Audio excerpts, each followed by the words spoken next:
जय हिंद दोस्तों, एक बार फिर स्वागत है आप लोग का हमारे इस चैनल आर के टेक यूपीएससी पर। मैं आर के यूपीएससी एक्सपेरेंट है। जैसे कि यूपीएससी 2026 का फार्म भरना स्टार्ट हो गया है 4 फरवरी से और 24 फरवरी 2026 तक चलेगा। तो हमने अपना फार्म भर लिया है। तो इसमें हम वही जानकारी देंगे कि मतलब फार्म में मतलब क्या क्या डॉक्यूमेंट मांग रहा है और उसमें क्या क्या जानकारी मांग रहा है। तो जो लोग अपना यूआरएन नहीं करवाए हैं और फार्म नहीं भरे हैं तो एक बार वीडियो देख के जाएंगे। पहले से मतलब वो अपना हर डॉक्यूमेंट और जो जानकारी है इकट्ठा करके जाएंगे। क्योंकि देखिए अभी हमने यूआरएन और एप्लीकेशन फार्म दोनों एक ही साथ भरे हैं, लगभग 1 घंटा लग गया साइबर कैफे में जाके। तो हम लोग को पहले यही सलाह देना चाहेंगे कि आप लोग अपने मन से मोबाइल से मत फार्म भरिएगा, साइबर कैफे में जाइएगा, साइबर कैफे में ही जाके भरिएगा। और उस साइबर कैफे में जाइएगा जो यूपीएससी का फार्म भर रहा है, जो ओनडे एग्जामिनेशन का फार्म भर रहा है, उसके पास ज़्यादा आइडिया नहीं है। तो आप लोग कोशिश ये करिएगा जो यूपीएससी का फार्म भर रहा है उस साइबर कैफे में जाइए और साइबर कैफे में जाकर फार्म भरवाइए। ये सबसे आपके लिए सबसे बेहतर रहेगा, सबसे बेहतर ऑप्शन रहेगा। तो देखिए लगभग यूआरएन जो यूनिवर्सल रजिस्ट्रेशन नंबर जिसे कहते हैं, यूआरएन और एप्लीकेशन फार्म पूरा भरने में लगभग 1 घंटा लग गया, 1 घंटा से ऊपर ही लग गया है लगभग साइबर कैफे। और जबकि जिस साइबर कैफे में हम जाके ये फार्म भरवाए थे वो काफ़ी मतलब एक्सपर्ट वो साइबर कैफे वाले था। वो लगभग समझ लीजिए यूपीएससी के लड़कों को वहाँ यूपीएससी एस्पिरेंट से मतलब पूरा एकदम वहाँ भीड़ ही लगा था। तो आप लोग साइबर कैफे में जाइएगा, उसमें जो जो जानकारियाँ मांगा है हम लगभग मोटी मोटा सब जानकारी आप लोग को बता देते हैं। जितना जितना हमसे मांगा गया हम उतना ही बताएंगे इसमें। देखिए इसके पहले लोग तमाम वीडियो बनाए थे कि नहीं जो लोग 2 अटैम्प्ट 3 अटैम्प्ट मतलब एक बार से ज़्यादा अटैम्प्ट दिए उनके पूरा फार्म मांग रहा है, नंबर किस साल में दिए पूरा डिटेल मांग रहा है। ऐसा कोई बात नहीं है, हमने फार्म भरवाया है, कोई भी प्रीवियस ईयर फार्म नहीं मांगा है कि नहीं आप किस साल में दिए है, ये नंबर लाइए वो नंबर लाइए। दुनिया भर का यूट्यूब पर वीडियो ये सब पड़ा था, लेकिन ऐसी बात नहीं है कोई कि नहीं आप जो फार्म भरे तो जो इसके पहले यूपीएससी का है उसको फार्म ले जाना पड़ेगा। कि लोग ये कह रहे थे नहीं वो फार्म सबमिट करना पड़ेगा, ऐसा कुछ नहीं है। इसमें जो जो डिटेल मांगा गया है हम वही बताएंगे। अगर आप लोग एक बार से ज़्यादा यूपीएससी मतलब अटैम्प्ट दिए हैं तो बस इतना पूछेगा क्या इसके पहले यूपीएससी अटैम्प्ट दिए हैं, कितने बार दिए हैं, बस उसमें बस यही हमसे मांगा गया साइबर कैफे वाला, बस इतना ही हमसे मांगा है जानकारी कि अगर एक बार से ज़्यादा अटैम्प्ट दिए हैं तो बताइए। तो उसमें लिख तो बस इतनी ही जानकारी चाहिए। अगर पहला अटैम्प्ट आप लोग कोई दे रहा है तो उसमें यस कर देगा कि हम पहला अटैम्प्ट दे रहे हैं, बस इतना ही जानकारी है। ये नहीं कि फार्म लेके आना पड़ेगा, पिछला फार्म जो भरे थे उसका जानकारी चाहिए पूरा, ऐसी बात नहीं है। बस जितना अटैम्प्ट दिए हैं उसमें ही बस बताना रहेगा। तो इसमें यूआरएन के बारे में बताएंगे क्या क्या मतलब एप्लीकेशन बाद दोनों को एक साथ बताएंगे, ठीक। और इसके बाद हम कुछ जो बदलाव हुए हैं बाद में बदलाव के बारे में बता देंगे कि क्या बदलाव हुए थे। एक मोटी मोटा जानकारी आप लोग को दे देंगे जो यूपीएससी 2026 के नोटिफिकेशन में जो बदलाव हुए हैं। तो देखिए इसको पहले हम बता देते हैं अपने बारे में। जैसे हमारा नाम आर के है, हम यूपीएससी का प्रिपरेशन करते हैं। तो हमने ये चैनल उन एक्सपेरेंट के लिए, उन स्टूडेंट के लिए हमने ये चैनल खोला है जो लोग यूपीएससी यूपीपीसीएस यूपी के किसी भी गवर्नमेंट एग्जाम का प्रिपरेशन करते हैं उनके लिए ये चैनल है। अगर आप लोग यूपीएससी यूपीपीसीएस या यूपी का कोई भी गवर्नमेंट एग्जाम का प्रिपरेशन करते हैं, जैसे समीक्षा अधिकारी हो गया, लेखपाल हो गया, यूपीएसआई हो गया, तो और लोअर पीसीएस हो गया, तो लोग चैनल को सब्सक्राइब कर लीजिए। सभी एग्जाम को लेकर सबसे बेहतर बुक लिस्ट क्या हो सकती है, नोटिफिकेशन के बारे में जानकारी दिया जाता है। सभी एग्जाम यूपीएससी से लेकर यूपीपीसीएस तक किस बुक से प्रश्न उठाएं, कौन सा बुक पढ़ना सबसे बेहतर हो सकता है, उस सब के बारे में हम पूरा एनालिसिस करते हैं। एनालिसिस करने के बाद आप लोग के सामने लाते हैं। तो देखिए हम भी एक यूपीएससी एक्सपेरेंट है तो मतलब एक समय लग जाता है। मतलब एक पेपर को जैसे यूपीपीसीएस का देखिए अभी समीक्षा अधिकारी का एग्जाम हुआ था 2-3 फरवरी 2026 को, उस पेपर को एनालिसिस कर रहे हैं। 120 प्रश्न आते हैं जीएस में, मेंस में, तो हमें एनालिसिस कर लगभग 60 प्रश्न का एनालिसिस कर लिए हैं। जैसे ही पूरा कंप्लीट होता है तो हम आप लोगों के सामने लेकर आएंगे कि किस बुक से वो प्रश्न पूछा गया था। तो देखिए मतलब हमको तैयारी भी करना है, एनालिसिस करना है, तो थोड़ा समय लगता है। 10 दिन 12 दिन लग जाते हैं। यूपीएससी पेपर का एनालिसिस करने में 15-20 दिन तक लग जाते हैं। तो समय थोड़ा लगता है, लेकिन बहुत ये एनालिसिस करके हम लोग को सामने लाते हैं कि मतलब किस बुक कौन सा स्ट्रेटजी फॉलो करना सबसे बेहतर होगा। तो आइए बताते हैं इसमें। देखिए तो सबसे पहले ये है, जैसे आप लोग फार्म भरने जा रहे हैं यहाँ पर, ठीक। तो फार्म जब आप लोग भरने जाएंगे तो यहाँ पर तो आप लोग यूआरएन जो आप लोग करवाइएगा यूपीएससी की वेबसाइट पर जाएंगे, साइबर कैफे में, हम यही कहेंगे साइबर कैफे में ही जाइएगा। तो यूपीएससी की जो नई वेबसाइट है upsconline.nic.in, ठीक ना, एक बार सुन लीजिए, upsconline.nic.in, ठीक ना। तो इस पर आप लोग ओपन करेंगे तो 4 स्टेप में यूआरएन करवाना है, यूनिवर्सल रजिस्ट्रेशन नंबर जिसे कहते हैं, ठीक। और वहाँ पर जाने के बाद आपको जानकारी आप लोगों के पास होना चाहिए, जैसे आप लोग का ईमेल आईडी होना चाहिए और मोबाइल नंबर होना चाहिए, ठीक है। जो परमानेंट आप लोग का मोबाइल नंबर है, ईमेल आईडी हो गया, मोबाइल नंबर हो गया, ठीक। तो ये 2 होना चाहिए, ये हो गया। अब फिर ये पहला नंबर हो गया, हम आप लोग को बताते चल रहे हैं, आप लोग ध्यान देते रहिएगा। जो जो हमसे मांगा गया हम वही बताएंगे, और बाकी कुछ एक्स्ट्रा आप लोगों को कुछ पूछना है, कोई जानकारी चाहिए तो आप लोग कमेंट बॉक्स में बता सकते हैं, उसके बारे में भी हम सर्च करके बता देंगे आप लोग को। फिलहाल हमसे क्या क्या जानकारी मांगा गया था, हम बस अपनी जानकारी बता रहे हैं, ज़्यादा इधर उधर को हम नहीं आप बताएंगे, बस हमसे जो जो जानकारी मांगा गया था हम उसी बारे में बताएंगे आप लोगों को, ठीक। क्योंकि देखिए हमारे पास भी ज़्यादा समय नहीं है, 24 मई को पेपर है, ठीक है। 24 मई 2026 को पेपर है, तो आप लोग भी अपनी तैयारी में लगे रहिए। इसमें देख लीजिए, तो हम क्या बता रहे थे, एक मोबाइल नंबर हो गया, ईमेल आईडी हो गया, और आप लोगों का फ़ोटो जो होगा लाइव फ़ोटो लिया जाएगा, लाइव फ़ोटो, और एक साथ में आप लोग फ़ोटो भी लेके जाइएगा, ठीक ना। तो आप लोग का लाइव देखिए, जो साथ में फ़ोटो लगा है, मतलब इतना तक वो वहाँ पर फ़ोटो लगा है, मतलब ज़्यादा फ़ोटो नहीं है, एकदम हाफ फ़ोटो नहीं आया है, मतलब यहाँ गले से थोड़ा नीचे तक, मतलब गले तक फ़ोटो बस उसमें लगा है, ठीक ना। तो ये हो गया फ़ोटो। देखिए फ़ोटो हमारा तो साल भर पुराना है, तो ऐसी कोई उसमें इशू नहीं था कि नहीं 10 दिन पुराना हो या 1 हफ्ता ही बस पुराना हो। हमारा तो साल भर पहले का फ़ोटो था, तो आप लोग साल भर पहले का भी है तो भी लगा सकते हैं। ये जानकारी हो गया। और दूसरी जानकारी ये हो गया कि देखिए यूपीएससी का ये नियम है कि पहले आओ पहले पाओ वाला। तो आप लोग पहले जो एग्ज़ाम सिटी अपने पसंद का एग्ज़ाम सिटी चाहते हैं तो आप लोग पहले जाकर फार्म भरवा लीजिए, क्योंकि अगर वो एग्ज़ाम सिटी अगर वो फुल हो जाता है तो आप लोग को उस जगह एग्ज़ाम देने को नहीं मिलेगा, तो पता चलेगा कहीं अदर स्टेट या अदर डिस्ट्रिक्ट में एग्ज़ाम के लिए आप लोगों को भेज देगा। तो आप लोग सबसे पहले जाके कोशिश करिए फार्म भरवाने, क्योंकि दिल्ली हो गया, प्रयागराज हो गया, लखनऊ हो गया, इस सबकी सीट एग्ज़ाम सेंटर इधर का मतलब बहुत जल्दी फुल हो जाता है। तो आप लोग कोशिश करिए, आज 5 तारीख हो गया है, 4 फरवरी से स्टार्ट हुआ है फार्म, तो आज 5 तारीख हो गया, तो कोशिश करिए जल्द से जल्द फार्म भरवाने के लिए। अब ये हो गया। अब आ जाइए, अब क्या मांगा है जानकारी यहाँ पर, बहुत डिटेल जानकारी मांगा है, तो एक मोटी मोटा हम आप लोग को जानकारी बता देते हैं। अब इतना हो गया, यूआरएन ये सब हो गया। अब आप लोग के ओटीपी क्या नाम है, ओटीपी जाएगा आप लोग के मोबाइल नंबर पे, ईमेल नंबर पर, ये सब है वो साइबर कैफे में पता चल जाएगा। आइए हम आप लोग को मतलब पूरा इसमें से देखिए टोटल 10 पेज में यूआरएन और फार्म को लेकर टोटल 10 पेज लग गया है, टोटल 10 पेज में फार्म भरा गया है, ठीक ना। तो ये टोटल हम प्रिंट आउट भी लेके आए हैं अपना यूपीएससी का, तो इसी में से हम देख बता रहे हैं और क्या चाहिए आप लोगों को।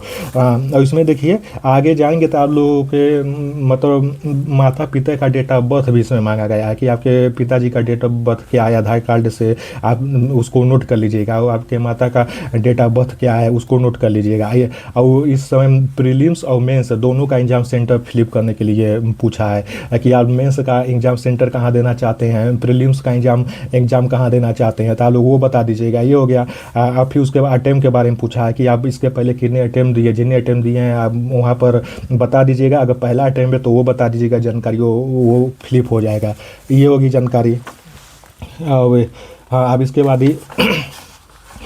बाद क्या आता है, 1 मिनट देखने दीजिए, देख के हम आप लोग को सब बता रहे हैं, ठीक।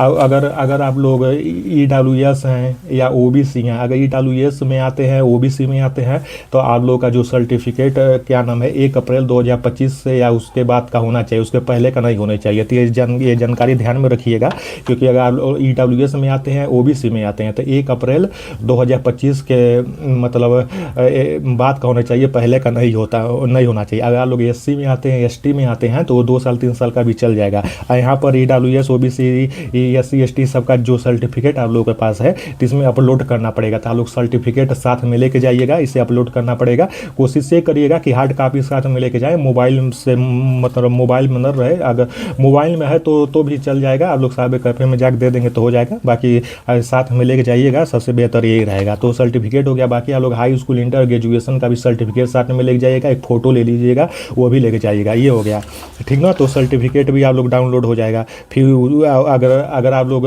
जैसे मान लीजिए कोई EWS में आता है, सर्टिफिकेट नहीं बना है उसका, तो UR में अनरिजर्व में आप लोग अप्लाई कर सकते हैं। जब बाद में सर्टिफिकेट बन जाएगा तो अगले साल आप लोग चाहें तो EWS में अप्लाई कर सकते हैं। अगर नहीं है तो UR में अनरिजर्व कैटेगरी में आप लोग अप्लाई कर दीजिएगा।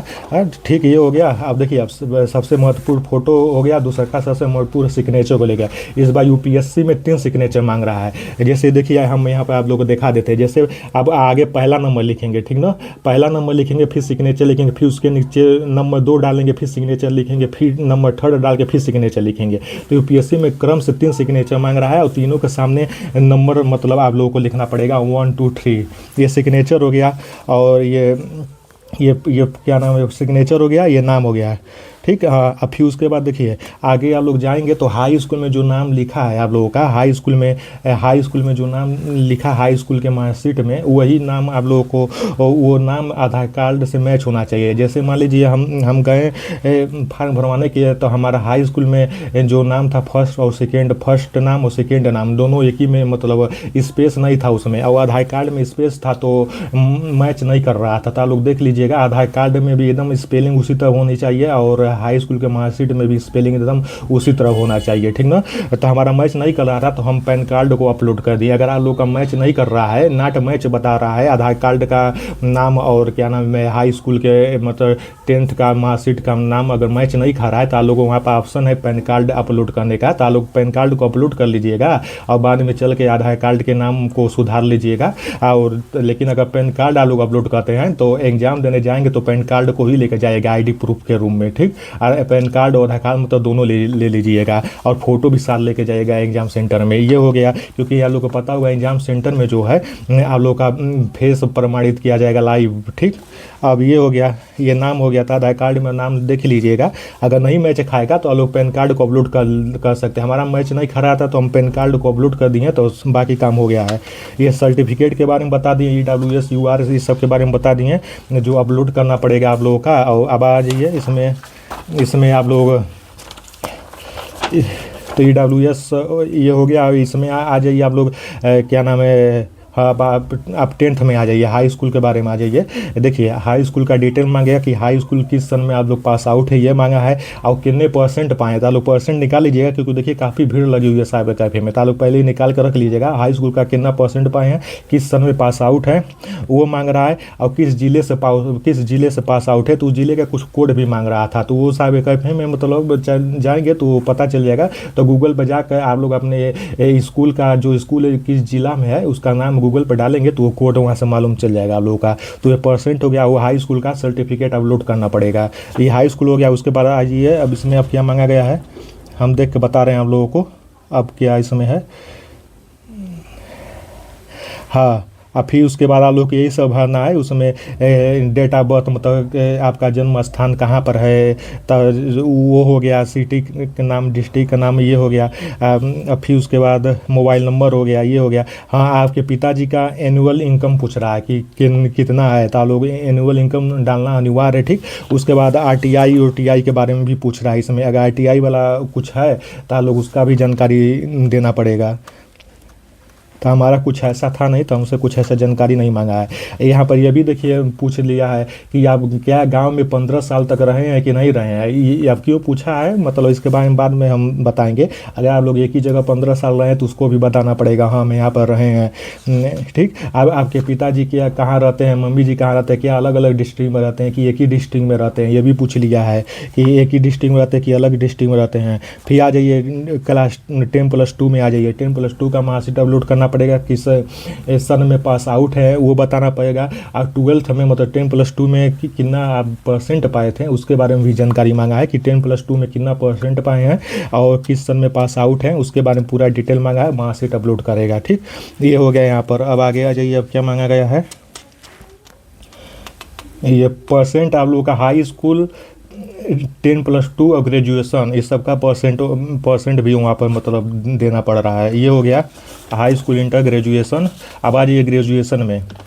अब ग्रेजुएशन में किस सन में आप पास आउट हैं, कितना परसेंट पाए हैं, इस सब के बारे में पूछा है। और ग्रेजुएशन जो लास्ट ईयर सर्टिफिकेट है ग्रेजुएशन का उसको अपलोड करना पड़ेगा। अगर आप लोग का पीजी है तो पीजी के लिए कोई सर्टिफिकेट, जैसे हमारा बीकॉम एमकॉम है, हमने एमकॉम किया है, तो जैसे कि अगर आप लोग के पास पीजी है तो उसका सर्टिफिकेट अपलोड नहीं किया है हमारा, बस यस कर दिया कि हाँ हम पीजी भी हैं। कोई भी डिग्री है तो बाकी हाई स्कूल, इंटर और ग्रेजुएशन का सर्टिफिकेट अपलोड किया है, बाकी उसके बाद हमारा पीजी है तो पीजी का सर्टिफिकेट की ज़रूरत नहीं पड़ी है, बस पीजी में कितना परसेंट पाए हैं उसको बताना पड़ा है कि पीजी में कितना परसेंट आप लोग पाए हैं।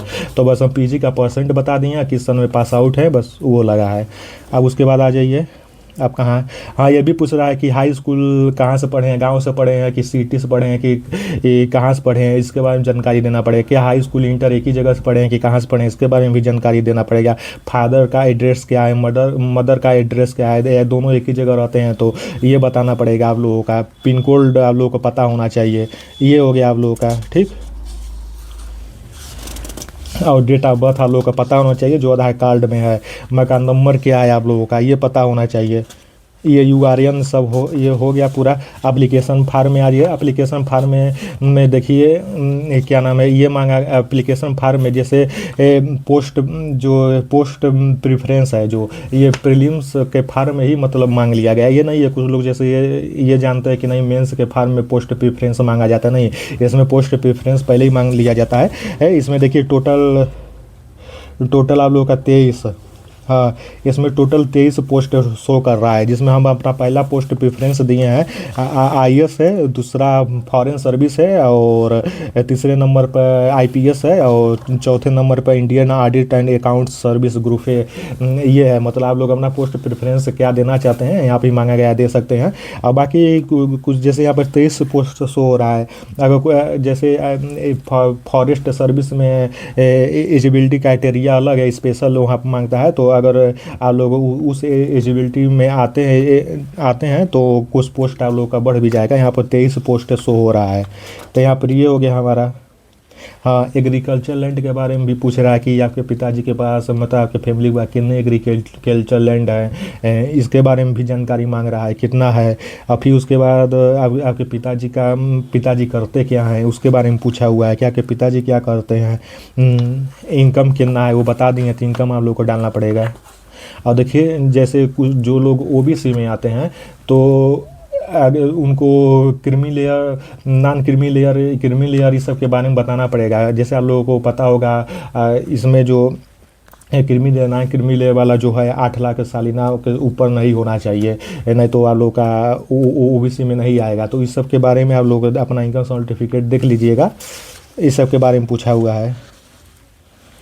अब इसमें और क्या मांगा है, और हमने बाकी सेंटर के बारे में आप लोग भर दीजिएगा, कौन सा सेंटर आप लोग चाहिए, प्रीलिम्स कहाँ देना चाहते हैं। हाँ, आप देखिए लैंग्वेज के बारे में पूछा है कि आप प्रीलिम्स एग्जाम किस लैंग्वेज में देना चाहते हैं, मेंस एग्जाम किस लैंग्वेज में देना चाहते हैं, इंटरव्यू का लैंग्वेज क्या होना चाहिए था। हमारा तीनों में हिंदी हो गया है, हम प्रीलिम्स एग्जाम भी हिंदी में देना चाहते हैं, मेंस एग्जाम भी हिंदी है, और इंटरव्यू भी हमारा हिंदी में होगा।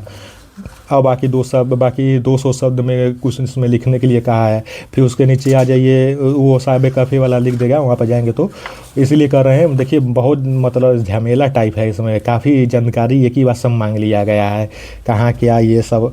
तो इसमें ये हो गया, और मैरिड अनमैरिड के बारे में हो गया पूछा है। और इसके बाद आप लोग एग्रीकल्चर लैंड के बारे में, फादर्स, ये हो गया पूरा आप लोग को बता ही दिए हैं। और फिर उसके बाद अब आप लोग को बता देते हैं। ITR इसमें ITR फाइल करने के लिए मतलब पूछा है इनकम के आधार पर, अगर ये सब है तो उसके बारे में भी जानकारी देना पड़ेगा ITR के बारे में। यहाँ पर ये सब हो गया। मदर्स ITR ऑप्शन दिया, फादर ITR डिटेल्स के बारे में दिया गया। अगर ITR फाइल करते हैं इनकम अपने इनकम के आधार पर तो इनकम कितना है तो सब मालूम होना चाहिए इनकम के बारे में, ठीक। और अब क्या है, हाँ मतलब ये पूरा आप लोगों का ये डिटेल हो गया। अब इसमें कुछ ऐसा कोई डिटेल नहीं लग रहा है। हाँ तो देखिए इसमें यही है जो डॉक्यूमेंट आप लोगों को साथ हम बता दिए हैं कि ये अपना हाई स्कूल इंटर और ग्रेजुएशन का डॉक्यूमेंट साथ लेके जाइएगा, फ़ोटो लेके जाइएगा, सिग्नेचर के बारे में बता दिए हैं और बाकी कितने अटेम्प्ट दिए हैं बस ये पूछा है उसके बारे में बता दिए हैं। ये सब अपने साथ लेके जाइएगा। अगर आप लोग SC ST OBC EWS में आते हैं तो उसका सर्टिफिकेट ले लीजिएगा क्योंकि अपलोड करना पड़ेगा, ठीक। बस यही सब जानकारी था और बाकी इसमें कोई जानकारी ऐसी दिख नहीं रही है। मतलब पूरा डिटेल में मतलब ये सर्टिफिकेट के बारे में बता दिए हैं, पूरा सर्टिफिकेट चाहिए, बाकी पूरा डिटेल में आप लोग का एक प्रकार डॉक्यूमेंट पूरा जानकारी पूछ रहा है। बस कौन सा डॉक्यूमेंट चाहिए उसके बारे में बता दिया। आप लोग IAS क्यों बनना चाहते हैं इसके बारे में भी पूछ रहा है। जॉब सिक्योरिटी के वजह से बनना चाहते हैं कि एक अपना स्टेटस के वजह कि सोशल वर्क के रूप में बनना चाहते हैं। हमने अपना सोशल वर्क डाल दिया है तो ये ऑप्शन है। क्यों बनना चाहते हैं आप IAS तो इसके बारे में आप लोग पूछा है, ये दे देंगे। बाकी दुनिया जानकारी देखिए दुनिया भर की जानकारी है। बाकी क्या डॉक्यूमेंट चाहिए ये हम लोग को बता दिए। हाई स्कूल इंटर ग्रेजुएशन का डॉक्यूमेंट ले जाइएगा और सर्टिफिकेट अपना अगर रख लीजिएगा। SC ST OBC EWS में आते हैं तो वो सर्टिफिकेट रख लीजिएगा। एक फ़ोटो ले लीजिएगा, फ़ोटो भी लगेगा और लाइव फ़ोटो लगेगा। हाँ सिग्नेचर देखिए ब्लैक पेन से करना है सिग्नेचर। 3 सिग्नेचर है हम बता दिए ना, जो फॉर्मेट है कौन सा फॉर्मेट होना चाहिए। 1 2 3 सिग्नेचर लगेगा क्रम से और आगे नंबरिंग भी होगा। ब्लैक पेन से ही सिग्नेचर लगेगा, ठीक ना।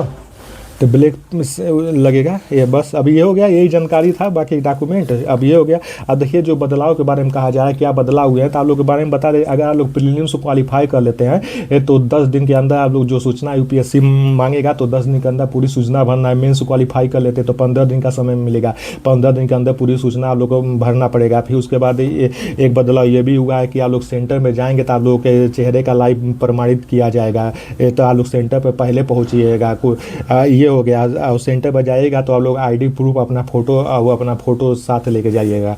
और तीसरा का नाम सबसे महत्वपूर्ण बदलाव ये हुए हैं कि पहले जो लोग सेलेक्ट हो जाते थे IPS में या उसके नीचे के पोस्ट में किसी में भी सेलेक्ट हो जाते थे तो अपना रैंक सुधारने के लिए दोबारा पेपर देते थे, एक बार से अधिक पेपर देते थे रैंक सुधारने के लिए। तो इस बार ये बदलाव किया गया है। अगर आप लोग किसी भी सर्विस में है नियुक्ति पा गए हैं तो आप लोग को सिर्फ एक ही मौका मिलेगा दोबारा पेपर देने के लिए। अगर आप लोग चाहते हैं एक बार से ज़्यादा पेपर देने के लिए तो आप लोगों को रिजाइनिंग देना पड़ेगा, तब जाकर आप लोग एक बार से ज़्यादा पेपर देंगे। तो इस बार देखिए अब अवसर जो लोग पहले से ही नौकरी में उनको सिर्फ एक ही अवसर दिया गया है कि आप बस आप एक ही बार दोबारा पेपर दे सकते हैं। तो ये सबसे महत्वपूर्ण बदलाव हुए हैं, यही सब बदलाव हैं। बाकी URN के बारे में एप्लीकेशन फार्म के बारे में बता दिए हैं। तो आप लोग जाइए इसमें, क्योंकि अगर लेट करेंगे तो वो क्या नाम है एग्जाम सेंटर का सीट अगर भर जाएगा तो वो सेंटर नहीं मिलेगा। तो आप लोग जल्दी फार्म जाकर भरिए और साइबर कैफ़े में भरिएगा। तो इसी प्रकार कोई जानकारी चाहिए तो आप लोग कमेंट बॉक्स में पूछ सकते हैं। तब मिलते हैं अगली वीडियो में, तब तक लिए जय हिंद।